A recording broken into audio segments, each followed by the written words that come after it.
I have a dream. In fact, I have 10 dreams that I'd like to share with you this morning. Growing up in Tottenham, in St Anne's Road, on the 11th floor of council flats on St Anne's Road, I had many dreams. You can see here my dad, he was a postman, and money was really tight. And I remember a very happy childhood, but a childhood full of dreams. I remember dancing around the kitchen with my dad to, if any of you are familiar with Harry Belafonte, Scratch, Scratch Me Back and Coconut Woman.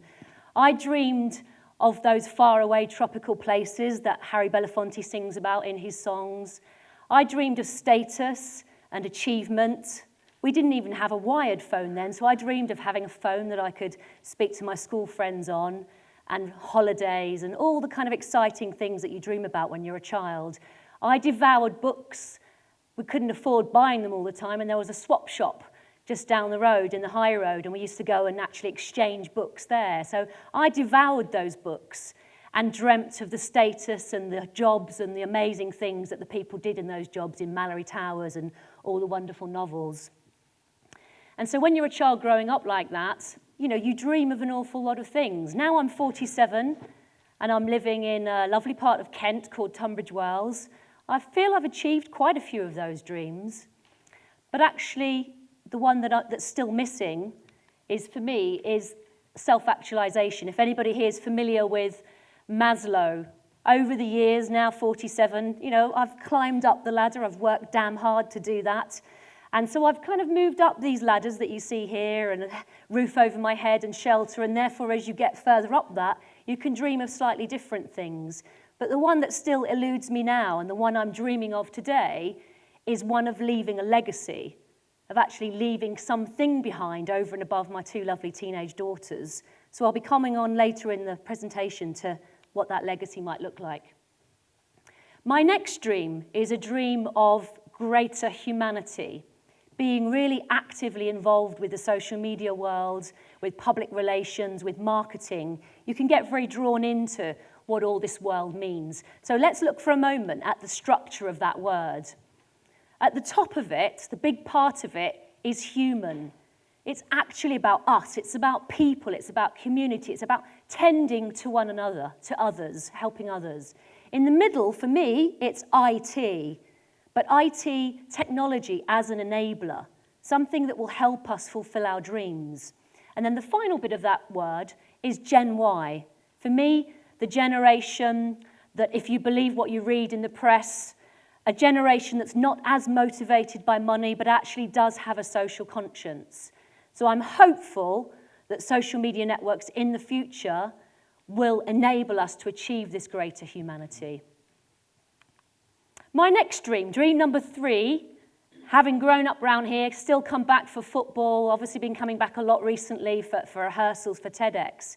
My dream is of Tottenham in 5 years' time.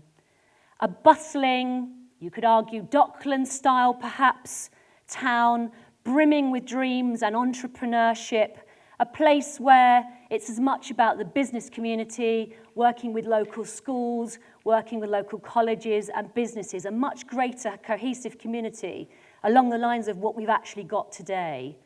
So that's my dream, is what that might look like and what that might mean for all of us, a place where young and old people feel safe, where people are connected to one another.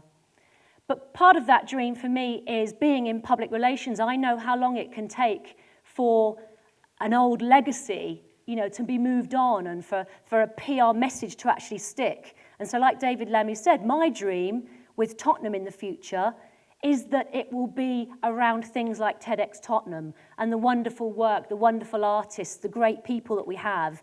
Not history, not historic riots that have happened, you know, twice over a 25-year period, but all the great work that's actually happening in our community. My next dream is one where, like George Orwell, technology can actually set us free and not enslave us. You can see here the young people today in Hong Kong who are using social networks to fight against censorship and to fight for their dreams, for freedom of speech, for democracy. So I hope that not only, you know, humanity, but social networks, technology that I've been describing will enable those people to actually fight for their dreams, and that we'll be able to help them take that message further along. Part of that same dream is that we'll see an end, or at least a big reduction, in the darker side of social media, in the bullying and the cyber warfare, cyberbullying that takes place at an individual level over Facebook, to the point where you end up with horrible consequences like a child taking their life because they feel bullied, where you've got states who are being put at risk because of cyberbullying by powers, I'm not going to name them, that would be far too contentious, but, issues that are happening all around us. So I want to see an end to that kind of activity over these social networks. I have another dream, a dream that tomorrow's pale, male, stale CEO or head of an organization will evolve, that they won't. I'm going to use that she, note the gender reference, it won't all be male CEOs, that she will have a better understanding of how social networks can be used to crowdsource innovation, how she won't just blast out sales messages to everybody in a one-way, non-engaging fashion, where she will actually use these social networks in the way that they're meant to be used to help her organisation evolve into what I describe as a true social business.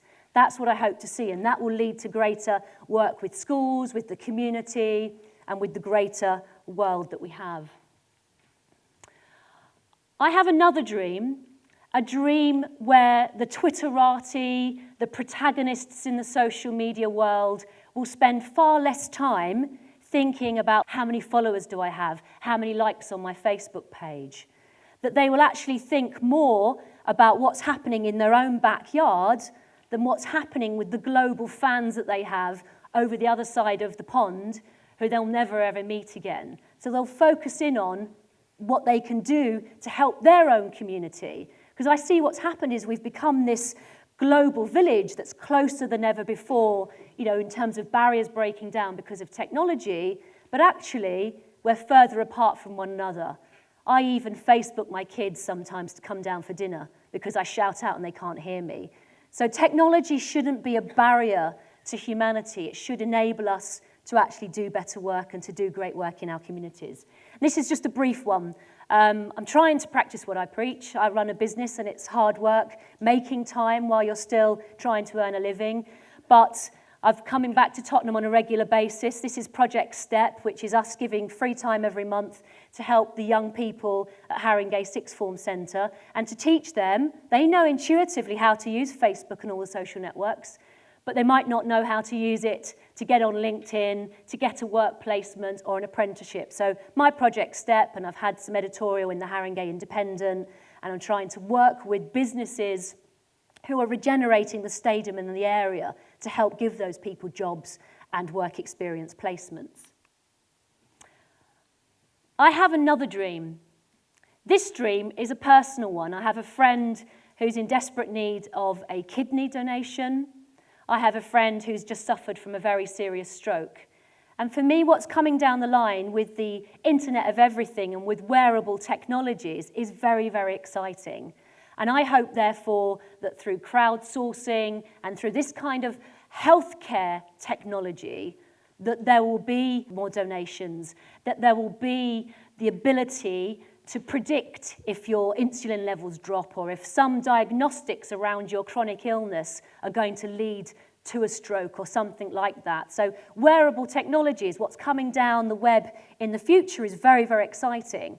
And for me, the dream is that we're not going to have landfill with thousands more pieces of obsolete technology devices, but that actually what's coming might make a difference, might make some breakthroughs in healthcare. This is a personal dream.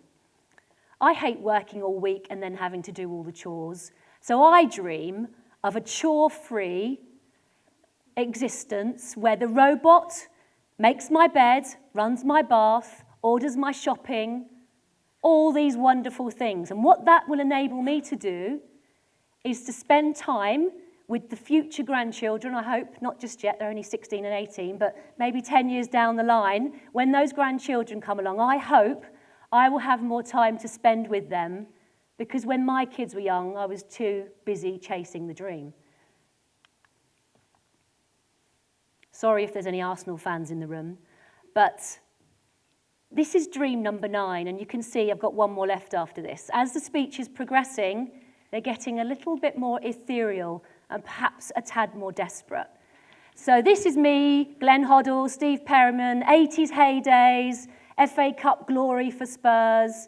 I dream, and I hope it's not too many seasons down the line, that Tottenham Hotspur will once again lift the FA Cup and knock Arsenal and Man City and Man United off those top pegs and will actually lift the Premiership. That's a big dream for me.